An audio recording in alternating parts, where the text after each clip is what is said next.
Ndugu zangu, kwa Waislamu na wasalimia assalamu alaikum wa rahmatullahi ta'ala wa barakatuh.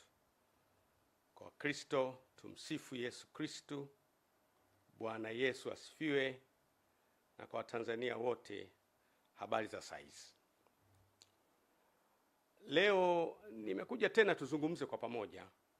Nimeona ni muhimu sana tuzungumze tena baada ya kuwa nimezungumza mara ya kwanza kwenye ile hotuba yangu tarehe 24 mwezi wa 5 2025.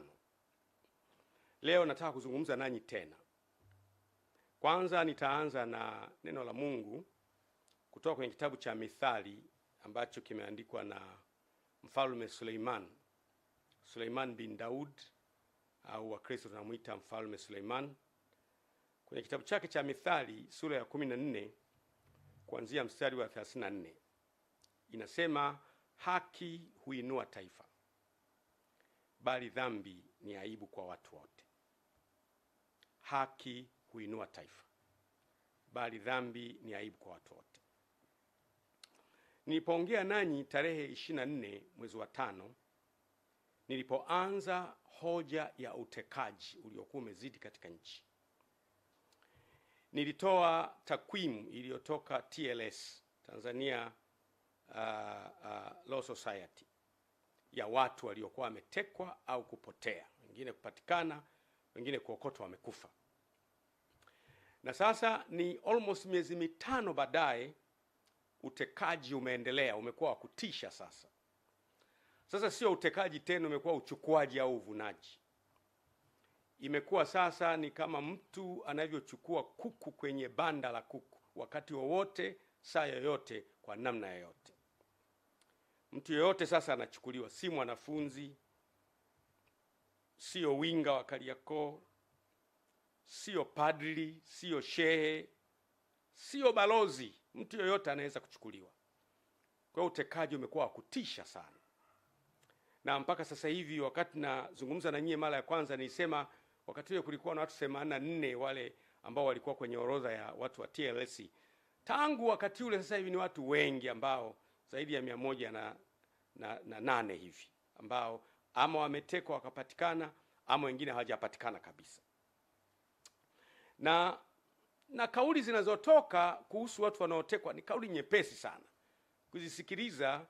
Ni kauli nyepesi ukilinganisha na uzito wa uhai wa mtu.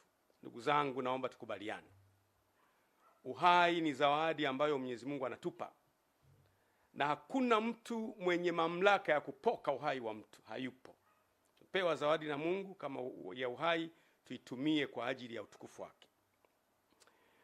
Kwa mujibu wa Katiba ya Jamhuri ya Muungano wa Tanzania, katiba ya mwaka 1977 ibara yake ya 8 kifungu cha kwanza inasema hivi: mamlaka ya nchi itakuwa mikononi mwa wananchi, na serikali itapata madaraka na mamlaka yake yote kutoka kwa wananchi. Hii ni kwa mujibu wa katiba hii, na itatumia madaraka hayo kwa niaba ya wananchi. Lakini ibara ya 8(1)(a) inasema, mamlaka na madaraka ya serikali ya Jamhuri ya Muungano yatatokana na wananchi, na serikali itapata madaraka yake kutoka kwa wananchi kwa mujibu wa katiba. Tunaona kumbe serikali inapata madaraka kutoka kwa wananchi. Maana yake kisima cha madaraka, the oasis of authority and power in the country, kinatoka kwa wananchi. Sasa kama wananchi hawa wanatekwa, ambao ndio chanzo cha mamlaka, maana yake ni hatari sana. Ndugu zangu, utekaji haukubaliki. Baada ya miezi 5 kuwa nimezungumza kuhusu sikubaliani na utekaji, narudia tena mara nyingine kwa nguvu kubwa kabisa, sikubaliani na utekaji. Kesho kutwa, wiki ijayo, sikubaliani na utekaji na kutoweka kwa watu bila utaratibu. Ndugu zangu, wananchi ndio wenye nchi. Narudia tena, wananchi ndio wenye nchi. Na ndio maana hata neno lenyewe wananchi ni wana wa nchi, ndio wenye nchi. Usipowasikiliza wananchi, utafika wakati utapoteza nafasi ya kuwasikiliza. If you don't listen to them now, time comes you won't be able to listen to them. Usipowasikiliza wananchi leo, wakati unafika hutapata nafasi ya kuwasikiliza. Lakini pia usipowasikiliza wananchi leo, unaweza kupoteza nafasi kabisa ya kuwasikiliza kipindi utakachowahitaji wakusikie. Ni muhimu sana kusikia kilio cha wananchi. Matokeo ya kutokusikiliza kelele za wananchi inaleta machafuko na migawanyiko siku zijazo. Matokeo ya kutokuwasikiliza wananchi na kelele zao inakuletea migawanyiko na matatizo makubwa siku zijazo. Ndugu zangu, naomba mnisikilize kidogo. Mnakumbuka vizuri mimi nilipozungumza kuhusiana na jambo hili, nilijaribu na kupendekeza solution. Niliwaambia kwamba leo mnaanza kuona sasa. Niliwaambia kwamba shida ya nchi yetu ni kwamba wakuu wa vyombo wote, kwa maana ya mkuu wa jeshi la wananchi CDF, mkuu wa jeshi la polisi IGP, mkuu wa jeshi la magereza, mkuu wa idara ya usalama wa taifa, mkuu wa jeshi la uokoaji na wengine wote ni wateule wa Mheshimiwa Rais. Na huyu Mheshimiwa Rais pia ni mwenyekiti wa Chama cha Mapinduzi. Na huyu Mheshimiwa Rais pia ni mgombea urais wa Chama cha Mapinduzi. Unaweza kuona mtiririko huo kwamba aliyewateua ni rais wa nchi, lakini huyo rais wa nchi pia ni mwenyekiti wa chama, lakini pia huyo rais wa nchi pia ni mgombea urais. Kwa hiyo kwa katiba ya Jamhuri ya Muungano wa Tanzania, of course, unapoteuliwa unatakiwa kutimiza kazi zako sawa na mujibu wa katiba. Lakini ni nani ambaye anaweza kupambana aliyemteua? Kwa kawaida, hata ningekuwa mimi, ungependa yule mtu aliyekuteua uishi naye vizuri, utumikie nchi, lakini kwa wakati huo huo na umsikilize. Kwa hiyo vyombo vyetu, nina hakika kabisa 100%, tangu place yangu ya kwanza nilivyosema kwamba vyombo vyetu viwe na ulinzi ili wawe na uwezo wa kusema hapana kwenye baadhi ya mambo ambayo hayaendi sawa sawa. Nikupe mfano mzuri. Huwezi kuniambia eti polisi hawafahamu kabisa kuhusu utekaji. Huwezi kuniambia hivyo. Huwezi kuniambia idara ya usalama wa taifa hatujui kabisa kuhusu utekaji. Huwezi kuniambia hivyo. Huwezi kuniambia eti jeshi la wananchi halina taarifa kabisa utekaji. Hapana. Wala jeshi la magereza, wala uhamiaji, wala jeshi la uokoaji. Lazima kuwe na taarifa. Kama mkikubali kwamba majeshi haya, vyombo vyetu havina taarifa, basi Tanzania si salama pa kuishi. Lakini mimi nafahamu competence. Kwa sehemu kidogo nafahamu competence ya viongozi wetu. Nafahamu. Unajua, kuna mambo mengine unaweza ukayasema tu, ni rahisi yakiwa kwa mtu mwingine. Akitekwa baba yako, au mama yako, au dada yako, au mdogo wako, utafeel pinch. Ni hatari sana. Mimi siamini eti wakuu wetu wa vyombo hawajui kabisa watu wanakwenda wapi. Lakini nilipendekeza mimi nikasema kwamba ni muhimu sana vyombo hivi vipewe semi autonomy. Semi autonomy maana yake ni kwamba kuwe na kujitegemea fulani. Kwa sababu sasa hivi narudia tena yale. Mimi nilizungumza tatizo and I suggested solution. Nilizungumza tatizo na nikapendekeza ufumbuzi. Lakini mwanzoni mlikuwa mnaona kana kwamba huyu anaongea tu. Niliongea mapema sana miezi 5 iliyopita, tarehe 24 mwezi wa 5 2025. Nikapendekeza nikasema hivi: ili kukomesha huu utekaji ambao umeendelea kuwepo katika taifa letu, ni vizuri wakuu wa vyombo wote wawe na semi autonomy. Semi autonomy maana yake kwamba wawe na kujitegemea fulani. Nikasema kuwe na mamlaka ambayo Mheshimiwa Rais anaweza kumteua, kwa mfano DJIS, mkuu wa idara ya usalama wa taifa, anamteua. Mheshimiwa Rais kama ilivyo kawaida amteue mkuu wa jeshi la wananchi CDF, Mheshimiwa Rais anaweza kumteua mkuu wa jeshi la polisi kama ilivyo na mkuu wa jeshi la magereza na mkuu wa jeshi la uhamiaji na mkuu wa jeshi la uokoaji. Lakini akitaka kuwatoa, kuwe na chombo kingine ambacho kinaangalia sababu za hawa kutolewa. Kuwe na instrument, kuwe na chombo kingine. Mimi nikapendekeza chombo kile kinaweza kuwa ni kamati ya ulinzi na usalama ya Bunge, ambayo sababu zipelekwe kwa nini yeye anataka kutolewa. Kwa mfano, sasa hivi natoa mfano tu, ni mfano, mimi napenda kutumia mfano. Kwa mfano, kama IGP anauona utekaji na hakubaliani, au DGIS wetu wa sasa hivi anauona utekaji na hakubaliani, au mkuu wa jeshi la wananchi anauona utekaji sasa hivi lakini hakubaliani, au mkuu wa jeshi la magereza au uhamiaji au jeshi la uokoaji anauona utekaji lakini hakubaliani, atakwendaje kwa bosi wake aliyemteua, ambaye bosi wake ni mgombea na bosi wake angependa ashinde? Atakwendaje kumwambia bosi, hili jambo mimi sikubaliani nao? Ikitokea, sijasema ndivyo hivyo, ikitokea kile chombo cha utekaji ni chombo cha mmoja wapo kati ya wagombea, ikitokea, sisemi imetokea, lakini ikitokea, if it happens, kwamba chombo cha utekaji ni chombo kimoja wapo cha kikundi cha mgombea mmoja wapo, ikitokea hivyo, nisisemi ni hivyo, lakini ikitokea hivyo, anawezaje mkuu wa jeshi la polisi kumapproach bosi wake kumwambia, bosi, kale ka kikundi kako bwana kanachukua watu? Anawezaje mkuu wa jeshi, mkuu wa idara ya usalama wa taifa kumwambia, bwana bosi, kale ka kikundi kako? Anafukuzwa kazi. Hiyo ni kweli. Usifikiri kwamba kuficha kichwa kwenye mchanga ni kuepuka madhara yanayokuja. Don't think hiding your head on the sand is a means to avoid disaster. Madhara yanapokuja ni kuyafesi na kukabiliana nayo na kutafuta ufumbuzi. Ndio maana niona mimi nitazungumza na kuzungumza tena bila woga. Hapo katikati nilinyamaza kimya nikiwa na tafakari, pengine mambo haya yatakoma, lakini bado yanaendelea. Kwa hiyo si kweli kwamba eti wakuu wa vyombo wanakuwa hawajui kabisa. Wanajua, lakini watafanyaje? Akikaa akafumba macho akalala, ndani ya moyo wake akitafakari, anaona huu utekaji unaharibu nchi, ila atafanyaje? Lakini tungefanikiwa kuwa na semi autonomy, hawa wakuu wa vyombo kuanzia CDF kwa mfano, natoa mfano CDF pamoja na walio chini yake, Chief of Staff na wengine walio chini yake, tukasema hawa bwana wanatulindia nchi yetu.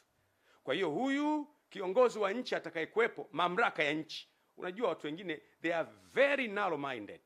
Ukizungumza mamlaka ya rais, wanahisi unamwongelea rais aliyepo madarakani. Rais ni rais. Rais atakayekuja wote ni rais. Kwa hiyo mamlaka ya rais iwe na uwezo wa kuteua.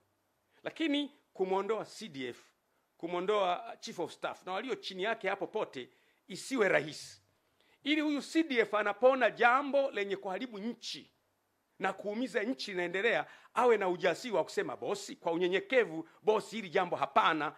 Na anaposema hivyo asipate madhara ya kufukuzwa kazini na kuharibikiwa yeye na familia yake. Vile vile mkuu wa jeshi la polisi. Mkuu wa jeshi la polisi, IGP na walio chini yake wote hao watatu wanne wenye mamlaka ambao wameteuliwa na rais, wawe na uwezo na wenyewe wakiona jambo la kiutekaji au la kuharibu nchi au lolote ambalo linatishia amani ya nchi, na wenyewe wawe na uwezo wa kusema bosi, samahani, hili jambo si jema, litaharibu nchi. Wamshauri kwa unyenyekevu na bado hawamvunjii heshima, na bado walinde nchi yetu iwe salama. Iwe hivyo hivyo kwa idara ya usalama, iwe hivyo hivyo kwa uhamiaji, iwe hivyo hivyo kwa magereza. Wawe na uwezo wa kusema hapana kwenye yale mambo ambayo wanaona yanatishia uhai wa nchi yetu, na wasiwe na madhara kwa siku zijazo. Huo ndio ulikuwa ushauri wangu. Niwaambie ndugu zangu, si kweli kwamba eti mpaka leo vyombo havijui balozi mstaafu, mwenezi wa Chama cha Mapinduzi Taifa mstaafu, mjumbe wa kamati kuu ya Chama cha Mapinduzi mstaafu, mjumbe wa halmashauri kuu ya CCM mstaafu, Balozi Polepole eti vyombo vyote havijui iko wapi. Si kweli, si kweli, si kweli. Kama Polepole ametowekea akiwa Tanzania, I am 100%, nina hakika kabisa kwamba vyombo lazima viwe vinafahamu iko wapi, na kama havifahamu basi Tanzania sio sehemu salama kuishi. Lakini mimi kwa kiwango kidogo najua competence ya vyombo vyetu na wakuu wa vyombo. Najua, narudia tena, mimi najua competence ya wakuu wetu wa vyombo. Najua kabisa. CDF amekuwa kwenye kazi muda mrefu, ni mtu competent, anaiweza kazi. IGP Wambura ni mtu competent kabisa, namfahamu Wambura tangu akiwa Kinondoni pale, namfahamu Wambura tangu akiwa kanda maalum. Wambura amefanya kazi kule Mtwara kipindi kile cha mambo magumu. Wambura ni mtu competent. Mimi am 100%. Huwezi kunidanganya kwamba eti Wambura hajui kabisa. Wambura atakuwa anajua. Lakini Wambura anamwendeaje bosi wake? Kusema kwamba bosi, hili swala haliendi vizuri, atapoteza kazi. DGIS eti ndugu yangu Suleiman Mombo eti hajui kabisa. Anajua. Lakini akienda anaweza kupoteza kazi. Siamini CDF hajui au generali kiongozi wa magereza hajui. Wanajua, lakini sasa watafanyaje? Wakitulia ndani ya mimi nahakikishia Tanzania tuna vyombo competent. Kwa swala la vyombo tu ni competent, lakini hatujapata a mechanism ya kuwalinda hao wakuu wa vyombo ili na wao watulindie nchi yetu. Kwa hiyo muda unakuja na siku moja itafika. Mimi nasema siku moja itakuja tu ambayo tutapata namna ya wakuu wa vyombo kuwalinda, watulindie nchi yetu na maono yetu. Ndugu zangu, my countrymen, kama tusipofanikiwa kuilinda nchi yetu, ipo siku nchi yetu njema tutaipoteza. Kwa sababu motive ya mgombea yote ni kushinda uchaguzi. Hata ningekuwa mimi, motive ya mgombea yote ni kushinda uchaguzi, na anaweza kutumia njia ambazo zina damage nchi ili ashinde uchaguzi. Lakini motive ya nyie wakuu wa vyombo na vyombo vyetu ni kulinda nchi. Akija mtu mnamlinda, anamaliza, anaondoka, anaingia kwa mujibu wa katiba, mnamlinda, anaondoka. Ndio wajibu wenu. Lakini itakapofika wakati tukaona aibu kusema juu ya mambo yanayohatarisha taifa, kuna siku tutakuwa na wakati mgumu sana. Ndugu zangu, ninyi wakuu wa vyombo ni binadamu. Niruhusini niongee na nyie. Si nyie mnayoendesha haya mambo ya utekaji, si nyie. Wala sio vyombo vyenu. Si nyie wala sio vyombo vyenu vinavyoendesha mambo ya utekaji. Lakini siku zijazo hamtaepuka kabisa kutamkwa mkiungamanishwa na matukio haya yaliyotokea wakati wa utawala wenu. Kwa mfano, watu watasema mwaka ule kipindi kile ambacho DGIS alikuwa fulani, miaka ile ambacho CDF alikuwa fulani, miaka ile ambacho mkuu wa jeshi wa polisi alikuwa fulani, miaka ile ambayo mkuu wa jeshi la magereza alikuwa fulani, miaka ile ambayo mkuu wa uhamiaji alikuwa fulani na mkuu wa jeshi alikuwa fulani, ndiyo miaka ile ambayo watu walitekwa sana. Hamwezi kukana kwamba si ninyi, lakini miaka ijayo historia itawarekodi kwamba ninyi mlipokuwa wakuu wa vyombo mambo haya yalitokea. Mimi naongea na nyinyi moja kwa moja kama mtumishi wa Mungu. Na ukiniona naongea hivi kwenye nyakati ambazo ni za hatari kama hivi, nyakati ambazo balozi anatoweka, hakuna neno lolote kutoka serikalini kwamba mstaafu wao ametoweka. Hakuna. Watu wamekwenda mahakamani, ruling ya mahakamani na yenyewe inasema kwamba na wenyewe hawajui, mahakama hawajui. Kwa hiyo huwezi kumpata popote. Ukiniona mimi nazungumza kwa uchungu kabisa. Nchi ni yetu sote. You cannot avoid in the future that when they talk about these abductions, that your names might be connected, not in a sense that you are doers of those matters, lakini majina yenu yatatajwa, yataungamanishwa na hayo. Mimi nawashauri, pamoja na loyalty yenu kwa mamlaka, ambao ni jambo la muhimu na lazima, Loyalty yenu kwa mamlaka, jambo la mila lazima. Pamoja na loyalty yenu kwa mamlaka, liangalieni jambo hili kwa muhimu sana. Linawaunganisha nyie na utu wenu na familia zenu na watoto wenu.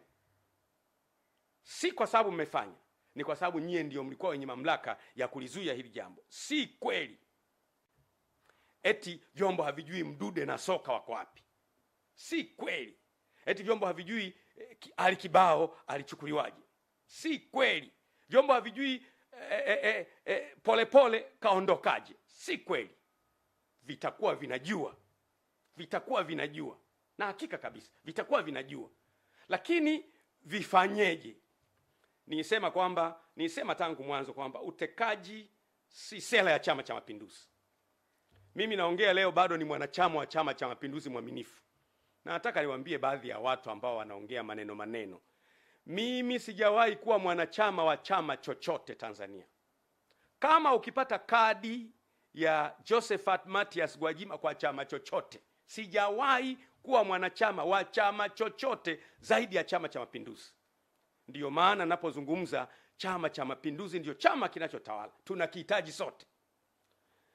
Ni vizuri kama Chama cha Mapinduzi tunaendelea kuwaza kwamba sisi chama chetu, matukio haya yanapoendelea kutokea, miaka 5 ijayo, miaka 10 ijayo, watu watakuwa na picha gani na chama chetu? Mimi nasema sera ya kuteka watu, kupotea kwa watu, kuumiza kwa watu, si sera na si mtazamo wa Chama cha Mapinduzi ambacho mimi ni mjumbe wa halmashauri kuu ya chama hicho. Sio. Na lazima jambo hili liache kabisa. Uwezo wa vyombo vyetu hauna mjadala kama nilivyosema. Lakini wakuu wa vyombo walindwe. Narudia tena, wakuu wa vyombo walindwe ili na wao wawe na uwezo wa kutulindia nchi yetu. Tusipowalinda wakuu wa vyombo tumeshindwa. Angalia historia ya nchi yetu. Tumefanya kazi vizuri sana kwenye operation nyingi za kimataifa. Nakumbuka kule Kongo, Sudan, Somalia, Lebanon, Afrika ya Kati mpaka Komoro. Vyombo vyetu vimefanya kazi. Haiwezekani mpaka mgogoro wa kule Kibiti ambao ulikuwa umetishia tulisolve. Leo vyombo haviwezi kusolve shida ya kutekwa watu. No. Haiwezekani. There must be a problem. Na problem mimi naendelea kuisingle out. Problem ni siasa. Msitufuate sisi wanasiasa sana. Politicians are out to win election. Politicians are there today and they are not there tomorrow. Wanasiasa wapo leo kwenye hizo nafasi na kesho hawapo. Ninyi mtakuwepo kwa sababu ya taaluma zenu. Simameni, stand up. Stand for our country. Nchi yetu ni watoto wenu. Nchi yetu ni wajukuu wenu. Nchi yetu ni mama mdogo, mama mkubwa, shangazi. Wanadamu wote ni ndugu. Narudia tena, wanadamu wote ni ndugu. We are all from the same family. Pengine kwa sababu ya muda mwingi umepita tunasahau, lakini asili yetu wote ni kutoka kwa Adam na Eva. Sisi wanadamu wote ni ndugu. Akitekwa mama itakuuma sana. Akitekwa dada itakuuma sana. Akitekwa mwanao itakuuma sana. Leo haikuumi kwa sababu unahisi hao si ndugu zako. Sisi sote ni ndugu. Na watekaji wamefika mahali ambapo wana ujasiri. Nikamsikiliza mkurugenzi wa Jamii Forum Mero anasikika anasema kwamba yeye alipigiwa simu. Akaambiwa na mtu, bwana, tutakuteka, tutakuua na Watanzania watakulilia kwa siku 3 afu baadaye watasahau. Yaani mtekaji ana ujasiri wa kukupigia simu na kukwambia, bwana, tutakuchukua, alafu Watanzania watalia siku 3 watakusahau. Anakupigia simu. Ndugu zangu, we must wake up. Huu utekaji tunauresist kwa nguvu zote. Mimi binafsi nauresist leo, kesho, wiki ijayo. No, it can't happen in our country. Jambo hili lazima likataliwe. Hatukuliona kule nyuma. Hii ni dharau iliyopindukia kwa mtekaji kukupigia simu na kukutisha. Leo watu wengi wamekimbia nchi. Mwana mapinduzi ya askofu wetu hayupo. Wamekimbia. Sikiza nikwambie. Kina Mwakipesile wamekimbia, wengi wamekimbia, wako nje. Wengine siwezi kuwataja kwa sababu ya hadhi zao. Maaskofu wa madhehebu makubwa kabisa wamekimbia nchi kwa sababu tu ya kusema sema. Sikiza niwaambie. At least mimi ni kiongozi wa taasisi. unapokuwa kiongozi, watu wote hawawezi kukubaliana na wewe. Hata kwenye taasisi zetu za kimungu kabisa, ni kanisani au ni msikitini, si watu wote watakubaliana na wewe, na pamoja na kwamba ni waumini wako, wakukusema sema wapo. Wengine watakusema kwa sababu za uongo, zitakuuma. Kama kiongozi lazima uwe na courage ya kumeza hayo maneno. Ukiwaua wote utamtawala nani? Ukiwateka wote utamtawala nani? Itakuwaje baada ya hapo? Unaweza kuwateka ukashinda uchaguzi. Baada ya kushinda uchaguzi, kila uliyemteka ana mdogo wake, ana mjomba wake, ana shangazi yake, ana kaka yake, ana ndugu yake. Baadaye nchi itakuwa kwenye uchungu ambayo itakuwa ni ngumu sana kuiganga. Amkeni. Nasema tena, this is a last wake up call.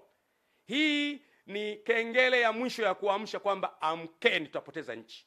Kataa utekaji, disappearance of persons. Kwa mimi siamini kabisa kama kwa vyombo havifahamu, lakini vyombo tangu mwanzo nimesema sio vyombo, lakini kuna kakitu fulani ambako huwezi kugusa. Kwa sababu kuna watu wengine wanapotekwa wanakuja wanaelezea. Kwa mfano, kuna huyo bwana aliyetekwa, yule Satifa nafikiri, ambaye alipelekwa anasema mpaka Katavi, kapigwa risasi, akaachwa kule mahali. Aliporudi anaelezea kabisa, nilichukuliwa Dar es Salaam nikapelekwa hapa, anaelezea. Kwa hiyo haiwezekani kwamba watekaji hawa hawafahamiki kabisa. No, wanafahamika. Lakini kwa nini hakuna desperate means za kuwapata? Why? Mtu anaweza kunijibu kwa unafiki. Akanijibu asema, wewe Gwajima bwana, hawa watekaji unasema wanafahamika, basi tuambie ni kina nani. Ndugu yangu, Mo alitekwa pale Korosham wakati ule. Mimi nilipiga kelele, rudisha Mo. Kama unabisha, nenda kwenye YouTube. Nilisema mrudisheni Mo. Na wakati ule rais alikuwa Magufuli, whether yeyote, utekaji haukubaliki anytime. Wakati kina Roma Mkatoliki wanatekwa, mimi nilipiga kelele. Wakati utekaji ulikuwa umeshamili, nilipiga kelele. Tangu wakati wa Magufuli na wakati huu sikubali utekaji. Kwa mambo mema ambayo mtu anafanya anatakiwa asifiwe, kwa mambo maovu anayofanya anatakiwa akemee bila kujali yeye ni nani. Tanzania ni yetu sote. It does not belong to a single entity. It belongs to all of us. Tanzania ni yetu sote, si mali ya mtu mmoja, ni mali ya Watanzania wote. Siasa huja na kuondoka, na wanasiasa huja na kuondoka, lakini Tanzania inadumu vizazi hadi vizazi. Lazima tuilinde nchi yetu. Ndiyo maana mimi nasema kabisa, kuna kikundi kanakoshughulika na utekaji. Sio vyombo. Mimi na hakika si vyombo. Kuna kikundi kanakoshughulika na utekaji. Na ninapoongea sasa hivi kikundi haka kanakasirika kweli. Huyu Gwajima mbona hajatekwa yeye? Huyu Gwajima, unasikia huyu kaondoka, yule kaondoka. Watu wanakwisha nchi na tuko kimya. Msiba ukiwa kwa jirani yako, utakuwa na ujasiri wa kwenda kuandika kwenye daftari na changia. Siku utakapopatwa na msiba, huwezi fungua macho yako. Wake up. What is happening on your neighbor, it will soon happen in your house. Kinachotokea kwa jirani yako kitatokea kwako. Ni muhimu sana. Kwa hiyo mimi nasema kabisa, narudia tena, nielewe emphasis yangu. Mimi I speak a problem and I suggest a solution. Ili shida hii ishe, lazima vyombo viwe na kujitegemea fulani. Utafika wakati watu watakuwa very bitter, wanakuwa na uchungu. Kunakuwa na mkusanyiko wa watu mbalimbali ambao wana uchungu kwa sababu ya A, B, C, D. Mkusanyiko wa watu pamoja ni ngumu sana kuwatibu. Kumbuka, kila kinachoanza huwa kina mwisho wake. Anything that begins has an end. Kuna siku utekaji utakoma, na utakoma soon. Mimi na hakika kabisa. Mungu aliyeumba wanadamu hawezi kuruhusu mwanadamu unakuja unachukuliwa kwenye nyumba tu kama jogoo, unachukuliwa kwenye nyumba kama kondoo, unapigwa, alafu asubuhi watu wanao michirizi ya damu hiyo, Balozi Polepole kaondoka. Alafu unafuatilia wapi? Mahakama haijui, polisi hawajui, kila mtu hajui amekwenda wapi, nobody knows. Jamani, haiwezi kuwa nchi. Na mimi mambo haya siyakubali kabisa. Ni mwanachama wa CCM na nitaendelea kuwa mwanachama wa CCM, na naamini kuna wanachama wengi wa CCM wenzangu ambao hawakubali utekaji. Kama unakubali ni wewe, lakini mimi no, sikubaliani na utekaji. Kwa hiyo ni lazima wakuu wetu wa vyombo na wasaidizi wao walindwe, ili na wao wawe na uwezo wa kutulindia nchi yetu. Yeyote yule akiingia kwenye target, watamuona, watakuwa na ujasiri wa kusema wewe hapana bwana, acha. Na wakisema hapana, haitawaletea madhara. Simaanishi kwamba wakuu wetu wa vyombo ni waoga, no. Na mimi ni binadamu, mtu aliyeniteua nikiona anafanya jambo najua kwamba kuna consequences zake. Nitapata consequences. Na mtu, wewe umelay down maisha yako yote. Umetembea njia ya uongozi kuanzia kule chini. Umepanda mpaka kule juu. Leo uje upewe matatizo pale juu. Unashindwa. Mwanadamu ameumbwa na haya. Kwa hiyo nashauri mno, nashauri sana, na hili jambo itakuwa ndio tiba permanent ya utekaji na mambo mengine yanayohusiana na utekaji. Tiba ya ulinzi wa maono ni hivi kwamba ili maono ya nchi yalindwe, tuwe na vyombo vya kulinda maono. Kwa mfano, mimi nilipokuwa bungeni nimezungumza sana kuhusu maono ya muda mrefu. Nikasema kwamba hakuna nchi yenye uwezo wa kuendelea kwenye miaka 10 au 15 au 20. Nchi zinaendelea kuanzia miaka 50, miaka 100.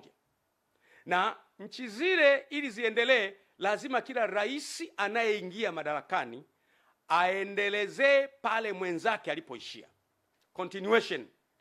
Rais yeye anaingia, anaendelea, halafu rais mwingine anaingia, kunakuwa na muendelezo kwa sababu maono ya taifa ya kwepo. Nikupe mfano mzuri. Kwa mfano, Rais Nyerere anaishia hapa. Anaingia Mheshimiwa Mwinyi, anaendeleza alipoishia Mwalimu. Anaingia Mheshimiwa Mkapa, anaendelea pale. Anaingia Mheshimiwa Jakaya, anaendelea pale. Anaingia Magufuli, anaendelea pale. Anaingia Mama Samia, anaendelea pale. Hizi continuation zinatupa maendeleo.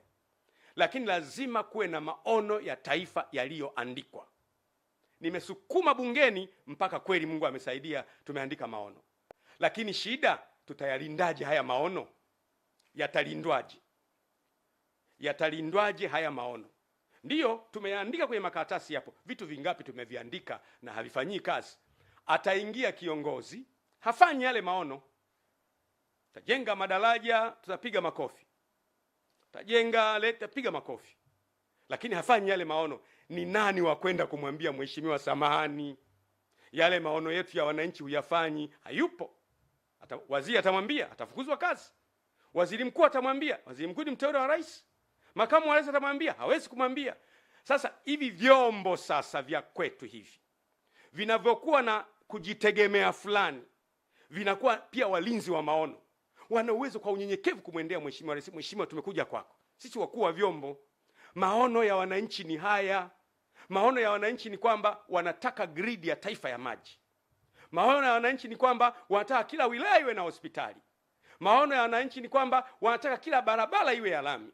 Maono ya wananchi wanasema kila mtoto mwenye uwezo wa kusoma chuo kikuu asome chuo kikuu. Maono ya wananchi ni kwamba asipatikane mtu wa kukaa kwenye nyumba ya majani. Maono ya wananchi ni kwamba kuwe na innovation centers, centers za uvumbuzi, wale watoto wenye vipaji maalum wawekwe pale. Unaanza kuondoka mheshimiwa. Hawa watakuwa ndio walinzi wa maono.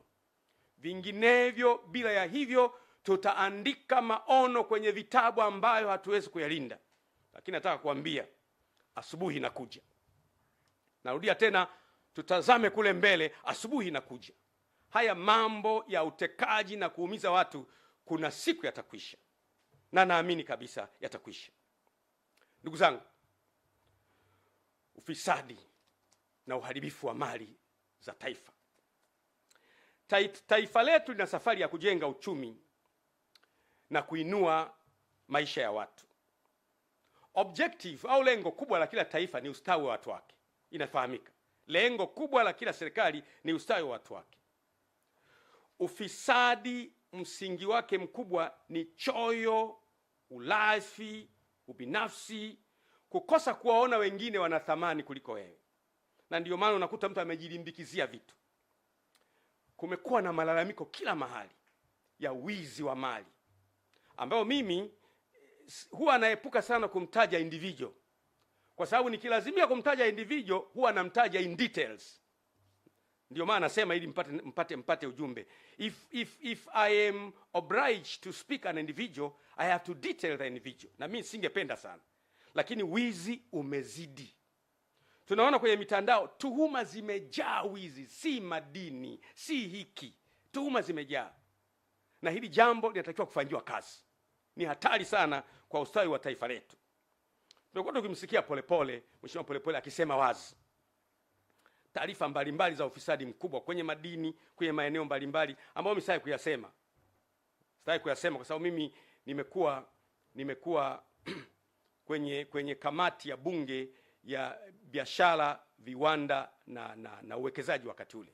Nafahamu vitu vingi. Nafahamu sana kuhusu Liganga na Mchuchuma. Wale wabunge wenzangu tuliokuwa kwenye kamati moja wanajua nikiwa naongea. Nilishaye kusimamia kuhusu Liganga na Mchuchuma. Nikasimama na kuwaelezea kwenye kamati. Nikatoa na document. Nikaonyesha document jinsi ambavyo tumepoteza pesa nyingi. Yaliyonipata Mwenyezi Mungu peke yake anajua. Usiku ule watu walivamia nyumba yangu, wakavunja gari, wanatafuta document kule Dodoma. Kwa hiyo usifikiri kwamba kuna wakati mimi nakaa kimya kwa sababu ya staha. Kuna wakati hauzungumzi vitu ukaleta migawanyiko kwenye nchi. Nasema tena, sometimes we don't talk things because they won't heal the problem. Huongei vitu kwa sababu unahisi ukiongea badala ya kutibu utaleta tatizo, kwa hiyo unaamua kuacha kuongea. Lakini ufisadi, wizi, kujilimbikizia mali kumezidi. Mimi ipo siku ambayo ikilazimika ninaweza kukutajia akaunti za watu walizo camouflage fedha na kwenye majina ya watu na kampuni tofauti. Naweza kutajia. Lakini nawaza itajenga nini? Inaleta bitterness na ugomvi na uchungu kwa watu. Lakini vyombo ndio vingekuwa na uwezo wa kutulindia hayo. Kumbuka kilio changu mimi ni vyombo. Nani amfunge paka kengere? Ni nani? Nani huyo atakayesema kwamba huyo hapo? Hamna. Mwizi hawezi kumkemea mwizi mwenzake. Shetani akimkemea shetani, basi ufalme umeanguka. Siwezi kuongelea mambo ya gesi, makaa ya mawe, mambo ya madini, yameongelewa sana. Lakini nisikilizeni niwape neno hili. Ukijenga nyumba nzuri, ukaweka uzio mrefu, ukaweka na fensi ya umeme, alafu ukaweka na mbwa wakali sana, German Shepherd, mambwa makubwa, alafu ndani unakula vizuri, una magari mazuri, unaendesha vizuri, alafu majirani zako wana njaa, na wao wanajua kwamba yule jirani mwenye fensi ya umeme na mbwa wakali na walinzi wakali anakula ndani, hauko salama. Ipo siku hao majirani watapigwa shoti ya umeme 50, lakini 200 wataingia ndani. Hivyo ndivyo inaogopesha. Viongozi wanapojilindukia mali wao wenyewe wakawasahau wananchi. Ipo siku wananchi wataruka fence. Wataumwa na mbwa 50, wataumwa na mbwa 50, watapigwa shoti ya umeme 100, lakini 300 watakukamata. Hatutaki kujenga uchungu kwa wananchi wetu kwa mambo yanayoweza kuzuilika. Na mimi imekuwa huu ndio msimamo wangu na imani yangu. Lazima kila mtu afahamu ya kwamba kipaumbele cha taifa linalojitambua, ambalo viongozi wake wanajua wanachofanya, ni watu wao. Narudia tena. Lazima kipaumbele cha kiongozi yeyote iwe ni watu wake. Nikupe mfano. Kwa mfano, unajenga barabara kwa ajili ya nini? Watu wapite, watu waendeshe magari. Unajenga hospitali kwa ajili ya nini? Watu watibiwe, watu wapate kazi. Unaleta maji kwa ajili ya nini? Watu wanywe. Unaweka umeme kwa ajili ya nini? Ili watu waone. Unaweka mwendo kasi kwa ajili ya nini? Watu watumie. Shule kwa ajili ya nini? Watu wasome. Kwa hiyo ni watu. Kwa hiyo msingi wa maisha ni watu. Narudia tena, maendeleo yoyote ambayo hayamuoni mtu kama priority si maendeleo. Because all that we do on the earth is for human. If you only remove human, all what you're doing is useless. Chochote unachofanya duniani ukiwa hai ni kwa ajili ya watu. Ukimwondoa mwanadamu tu havina maana. Magorofa yote haya, nyumba hizi zote zenye air condition, kama wanadamu wote hawapo, baada ya muda ni mapango ya mbweha. Kwa hiyo mwanadamu ndiye anatakiwa kupewa kipaumbele, kuheshimiwa, kusemeshwa vizuri, kusikilizwa. Lakini leo sisi tunawateka hawa wanadamu. Sasa unasema nataka kujengea jumba, afu namteka huyo, na kuletea maji, afu namteka huyo, na kujengea barabara, afu anatekwa huyo. Lazima kiongozi yoyote anayejua anachofanya, focus yake iwe ni watu. Watu asubuhi, watu jioni, watu usiku, watu mchana. Watu ni wa muhimu kuliko vitu. Na viongozi wazuri wanatoa kipaumbele kwa watu. Ndugu zangu, ukiona giza limekuwa zito sana, ujue asubuhi inakaribia. Giza limekuwa zito sana. Watu wanaishi kwa hofu. Mimi kipindi hiki nimekuwa kimya, watu wananipigia, wanatafuta, mheshimiwa yupo, Gwajima yupo, atakuwa ameshaondoka jamani, atakuwa ameshaondoka naye. Nipo na nipo sana. Nipo sana kwa sababu Mungu amenipa neema ya kuendelea kuwepo. Hatari ninazozipita si za maana sana ukilinganisha na umuhimu wa taifa letu kwa siku zijazo. The dangers I meet are less important in comparison with the necessity of protecting our country in the future. Hatari ni nyingi. Unatembea mtu kwenye mashimo, kwenye mahandaki. Lakini nasema iwe kwenye mahandaki, iwe kwenye mashimo, iwe kwa kujificha, iwe kwa kuishi au kwa kutokuishi, lazima mimi nitaisimamia nchi yangu na kuitetea nchi yangu, na utekaji hapana. No. Na tutazame kule mbele. Asubuhi inakuja, siku ambayo kutapambazuka, tutembee mitaani hatuna hofu ya kutekwa wala kupotea. Siku ambayo mtu atakuwa wa thamani kuliko kilomita za barabara ya lami au ya zege. Siku ambayo uhuru wa kuongea na kukosoa utakuwa wazi, utazungumza bila ya kumwogopa mtu. Siku zinakuja. Sasa hata kuipata haki imekuwa shida. Unaona mtu anahangaikia haki. Kwa mfano, nikupe mfano mzuri. Vyombo vya kutoa haki kwa mkono wa sheria vinatakiwa kuwa famu. Mahakama zetu ziwe famu. Bahati nzuri sana, jina hakimu au jaji ni jina la Mungu mwenyewe. Biblia inasema kwamba msingi wa kiti cha enzi ni haki na hukumu. Maandiko yanasema hivyo. Msingi wa kiti cha enzi cha Mungu ni haki na hukumu. Kwa hiyo mtu akiitwa hakimu au mtu akiitwa jaji ni jina la Mungu, kwa sababu Yesu anaitwa hakimu wa haki. Kwa hiyo watu wanapotafuta haki kwenye mahakama hawazipati. Unaweza kufika wakati watu wakafa moyo, wakatumia njia isiyo sahihi kuipata haki yao. Nitoe mfano. Kwa mfano, unamwona mheshimiwa kwa mfano Ruhagampina, mgombea wa chama chake ACT. Tangu alipoanza kugombea akatolewa, amehangaika mahakamani mpaka muda wa kampeni umeisha. Yaani muda wa kampeni umeisha, bado anatafuta haki. Hebu jaribu kuimagine, anatafuta haki tu na yeye awepo kwenye ballot paper, apigiwe kula, mpaka muda wa kampeni siku 60 zimeisha. Juzi nimemwona yuko mahakamani anatafuta haki. Muda umeisha, anatafuta haki.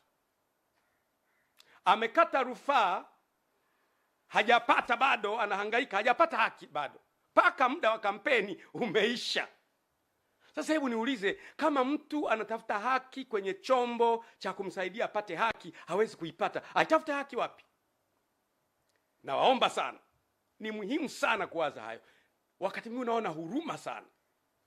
Lakini muone Tundu Lissu. Tangu mimi nilipotoa mapendekezo kwamba ili nchi iwe stable, iwe vizuri, mwacheni Tundu Lissu ajiunge na chama chake, na wenyewe wagombee, tushindane. Tutawashinda tu. Sisi Chama cha Mapinduzi chama kikubwa, tutawashinda. Anahangaika leo na haki. Lakini Father Kitima ambaye alipigwa, mpaka leo aliyempiga hajapatikana. Na hao watu waliompiga wapo. Lakini Balozi Humphrey Polepole, mbunge mstaafu, mwenezi wa Chama cha Mapinduzi na mjumbe wa kamati kuu na mjumbe wa halmashauri kuu ya taifa, mstaafu, amepotea. Dar es Salaam amepotea. Yaani Dar es Salaam unapotea. Dar es Salaam polisi hajui umekwenda wapi, jeshi la wananchi hajui umekwenda wapi, familia haijui unakwenda wapi, lakini umepotea. Lakini msifikiri kwamba watu wanaopotea wanapotea kabisa. Hapana. Hapana. Yule mtu anayeshughulika kukuteka ametumwa, ni binadamu. Baadaye pembea anasema, bwana unajua iko hivi, iko vile, iko hivi. Watu wanajua.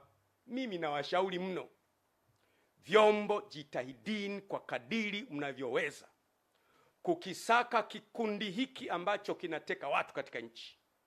Na mgundue kwamba pamoja na kwamba sio sisi, lakini siku zijazo tutakuja kuunganishwa kwamba tulipokuwa madarakani matukio haya yalitokea. Jambo zuri likitokea, heshima inawaendea nyie. Narudia tena, jambo zuri likitokea katika nchi, heshima inawaendea nyie na vizazi vyenu milele na milele. Jambo baya likitokea, aibu inawaendea nyie milele na milele. Kwa nini tunamsoma Mangungo? Tunamsoma Mangungo leo kwa sababu Mangungo wa Msovelo alikuwa anauza watu wake. Mpaka leo sidhani kama mtu atakubali kuitwa yeye ni wa ukoo wa Mangungo, kwa sababu ukoo ulishaharibika. Kwa hiyo mambo ambayo yanafanyika yana reflect kwenye kizazi chako miaka ijayo. Ni muhimu sana watu wanapotafuta haki wapate haki yao, ili watu wasife moyo. Makanisa ya Ufufuo na Uzima ambao mimi nayaongoza, ni kiongozi wao, yalifungwa kwa sababu mimi nilitoa hotuba ya kupinga utekaji. Unaona sasa ilipofika. Sasa unaweza kujiuliza, mimi nilipinga utekaji, makanisa yakafungwa. Ina maana aliyefunga makanisa na utekaji wana uhusiano? Mimi ni swali lile, sijasema wana uhusiano, ni swali. Kwa sababu mimi nilikemea utekaji.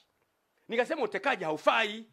Makanisa 2006 makanisa yamefungwa. Mikoa yote, wilaya zote, tarafa zote, kata zote yamefungwa. Kwa nini? Nilikemea utekaji. Sasa ina maana kuna mchungaji kiongozi 2006 sasa hivi wako mitaani, hawezi kuongoza ibada. Kuna maaskofu wetu 32 hawezi kuongoza ibada. Kuna waumini 3 na laki kadhaa hawezi kwenda kwenye ibada. Wanawaza nini hawa watu? Tumeamua sasa, basi wamefunga, tutumie njia ya kutafuta haki kwenye vyombo vya haki. Hatujapata mpaka leo. Mpaka nikiwa naongea leo, hakuna muumini wa makanisa yetu, kanisa halijafunguliwa mpaka leo. Kwa nini? Umekemea utekaji. Narudia tena, funga milele. Utekaji haukubaliki. Narudia tena, funga kanisa mpaka Yesu arudi. Utekaji haukubaliki. Hatutakubali mtu atekwe, awe Muislamu awe Mkristo. Kule Zanzibar wanaendelea vizuri. Zanzibar kule si wamefanyaje?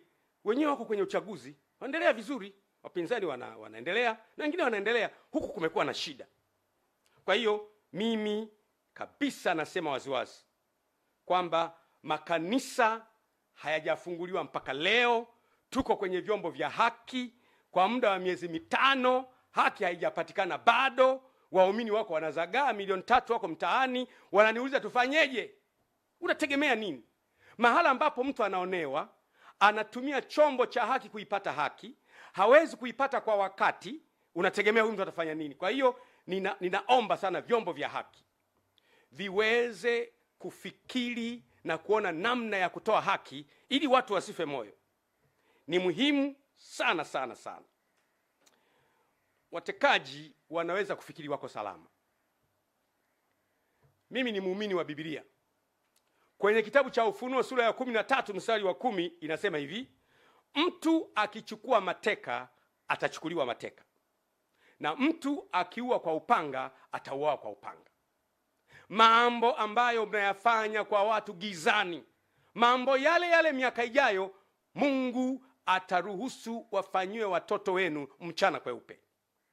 Mwanzo sura ya 9 mstari wa 6 inasema, yeye atakayemwaga damu ya mwanadamu, damu yake huyo naye itamwagwa na mwanadamu, maana kwa sura yangu nilimuumba mwanadamu.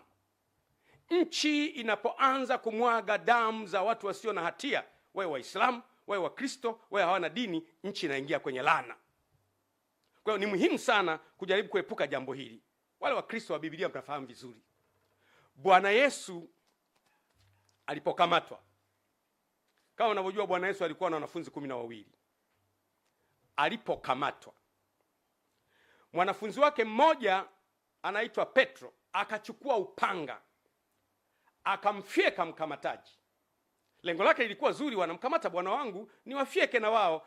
Bwana Yesu akamwambia Petro, ulichokifanya ni kizuri, unanitetea mimi na kuniondoa kwenye tatizo kwa kutumia upanga, lakini mimi nakupenda. Ile Mathayo 26 mstari wa 52, Yesu akamwambia, rudisha upanga wako mahali pake, maana wowote waushikao upanga wataangamia kwa huo.